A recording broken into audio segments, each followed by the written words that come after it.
20. Now Ben-Hadad, the king of Syria, gathered all his forces together. 32 kings were with him, with horses and chariots. And he went up and besieged Samaria, and made war against it. Then he sent messengers into the city to Ahab, king of Israel, and said to him, Thus says Ben-Hadad, Your silver and your gold are mine. Your loveliest wives and children are mine. And the king of Israel answered and said, My lord, O king, just as you say, I and all that I have are yours. Then the messengers came back and said, Thus speaks Ben-Hadad, saying, Indeed I have sent to you, saying, You shall deliver to me your silver and your gold, your wives and your children. But I will send my servants to you tomorrow about this time, and they shall search your house and the houses of your servants. It shall be that whatever is pleasant in your eyes, they will put in their hands and take it.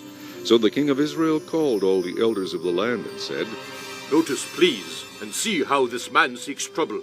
For he sent to me for my wives, my children, my silver, and my gold. And I did not deny him. And all the elders and all the people said to him, Do not listen or consent. Therefore he said to the messengers of Ben-Hadad, Tell my lord the king, all that you sent for to your servant the first time I will do.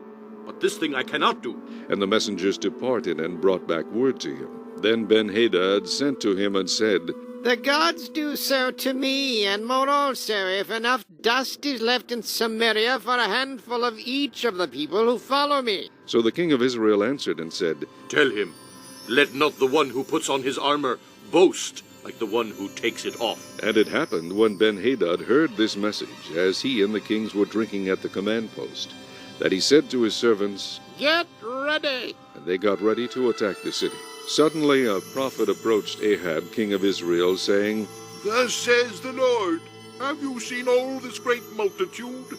Behold, I will deliver it into your hand today, and you shall know that I am the Lord. So Ahab said, By whom? And he said, Thus says the Lord, by the young leaders of the provinces. Then he said, Who will set the battle in order? And he answered, You. Then he mustered the young leaders of the provinces, and there were 232. And after them he mustered all the people, all the children of Israel, 7,000. So they went out at noon. Meanwhile Ben-Hadad and the 32 kings helping him were getting drunk at the command post. The young leaders of the provinces went out first, and Ben-Hadad sent out a patrol, and they told him, saying, Men are coming out of Samaria. So he said, If they have come out for peace, take them alive. And if they have come out for war, take them alive. Then these young leaders of the provinces went out of the city with the army which followed them. And each one killed his man. So the Syrians fled, and Israel pursued them. And Ben-Hadad, the king of Syria, escaped on a horse with the cavalry.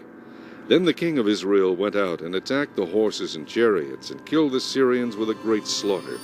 And the prophet came to the king of Israel and said to him, Go, strengthen yourself, take note, and see what you should do.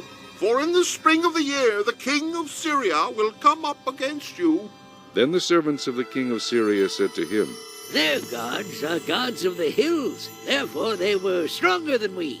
But if we fight against them in the plain, surely we will be stronger than they. So do this thing. Dismiss the kings, each from his position, and put captains in their places. And you shall muster an army like the army that you have lost, horse for horse, and chariot for chariot. Then we will fight against them in the plain. Surely we will be stronger than they. And he listened to their voice and did so. So it was in the spring of the year that Ben-Hadad mustered the Syrians and went up to Aphek to fight against Israel. And the children of Israel were mustered and given provisions, and they went against them. Now the children of Israel encamped before them like 2 little flocks of goats, while the Syrians filled the countryside. Then a man of God came and spoke to the king of Israel, and said, Thus says the Lord, because the Syrians have said, The Lord is God of the hills, but he is not God of the valleys. Therefore I will deliver all this great multitude into your hand, and you shall know that I am the Lord. And they encamped opposite each other for 7 days. So it was that on the 7th day the battle was joined, and the children of Israel killed 100,000 foot soldiers of the Syrians in 1 day. But the rest fled to Aphek into the city. Then a wall fell on 27,000 of the men who were left. And Ben-Hadad fled and went into the city, into an inner chamber. Then his servant said to him, Look now, we have heard that the kings of the house of Israel are merciful kings. Please, let us put sackcloth around our waists and ropes around our heads, and go out to the king of Israel. Perhaps he will spare your life. So they wore sackcloth around their waists, and put ropes around their heads, and came to the king of Israel and said, Your servant Ben-Hadad says, Please let me live. And he said, Is he still alive? He is my brother. Now the men were watching closely to see whether any sign of mercy would come from him, and they quickly grasped at this word and said, Your brother, Ben-Hadad. So he said, Go, bring him. Then Ben-Hadad came out to him, and he had him come up into the chariot. So Ben-Hadad said to him, The cities which my father took from your father I will restore, and you may set up marketplaces for yourself in Damascus, as my father did in Samaria. Then Ahab said, I will send you away with this treaty. So he made a treaty with him and sent him away. Now a certain man of the sons of the prophets said to his neighbor by the word of the Lord, Strike me, please. And the man refused to strike him. Then he said to him, Because you have not obeyed the voice of the Lord, surely as soon as you depart from me, a lion shall kill you. And as soon as he left him, a lion found him and killed him. And he found another man and said, Strike me, please. So the man struck him, inflicting a wound.